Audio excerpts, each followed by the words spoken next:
سینہ پسینہ چلتی رہتی ہیں، زبان پر آتی رہتی ہیں۔ سعید صاحب ایک ایسے گھرانے کے چشم و چراغ تھے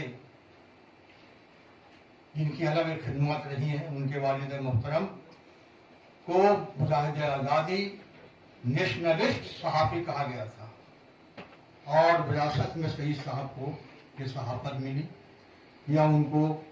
بنا بنایا ایک اخبار آزاد ہند ملا۔ سعید صاحب نے بہت کچھ سیکھا اپنے والد سے۔ سعید ملیح آبادی کی گفتگو ہو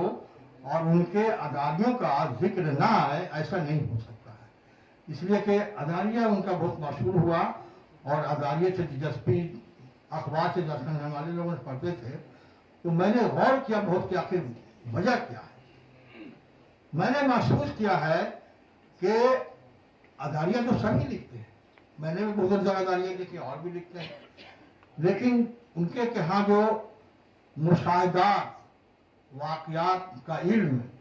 اور سب سے بڑی بات یہ ہے میں نے محسوس کیا کہ ان کے ہاں اداریہ میں ادبیت تھی، وہ ادب لکھتے تھے۔ سعید ملیح آبادی صرف اچھے صحافی نہیں تھے، نامور صاحب، بلکہ وہ ایک اچھے ادیب بھی تھے۔ ہمارے ناقدین نے ابھی ان کی کتابوں پر نظر نہیں ڈالی ہے، اگر نظر وہ ڈالیں گے، تنقیدی نگاہ ڈالیں گے، تو میں سمجھتا ہوں کہ یہ گوشہ جو سعید ملیح آبادی کا ابھی پنہا ہے وہ سامنے آئے گا۔ اللہ کے گھر میں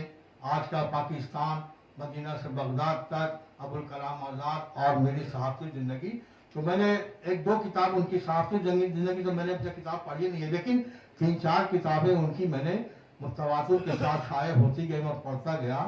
تو میں نے محسوس کیا ہے کہ جو زبان وہ لکھتے تھے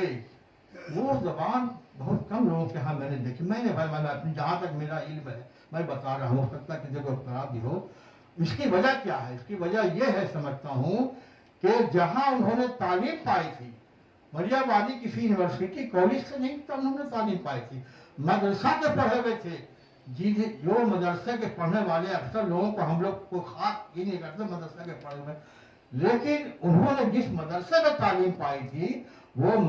مدرسہ اصلاح اور شبلی اکیڈمی اپنے زمانے کا مشہور مدرسہ تھا وہ، اور وہاں سے سب کچھ ملیح آبادی سیکھ کے آئے تھے۔ باقی جو کمی رہ گئی تھی انگریزی کی تعلیم، انہوں نے اپنے ذوق اور شوق اور اخبار کا کام چلانے کے لیے انہوں نے کر لیا تھا۔ میرا قاعدہ یہ تھا کہ ہر ماہ ایک نئے ٹاپک کے ساتھ، عنوان کے ساتھ میں جلسہ کرتا رہتا تھا۔ ایک بار میں نے دے دیا ٹاپک کہ ادب کا صحافت سے رشتہ، ادب کا صحافت سے رشتہ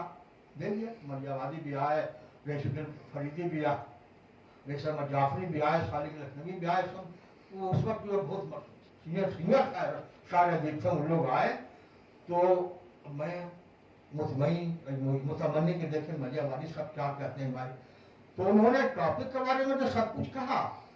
اسی کے درمیان انہوں نے کہا پاکستان میں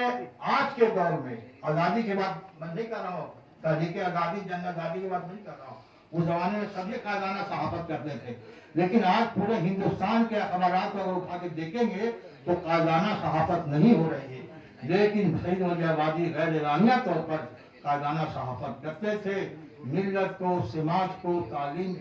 اچھا یہ علم کے بارے میں وہ ہوتے تھے۔ ایک بات میں اور ذرا بولوں گا آپ لوگوں کو کہ نثر نگاری، بنگال میں نثر نگاروں کی بہت کمی تھی، اور شاعر تو بہت تھے۔ انہوں نے کئی بار اپنے اخبار میں ایک نوٹ کی طرح شائع کیا کہ آزاد ہند میں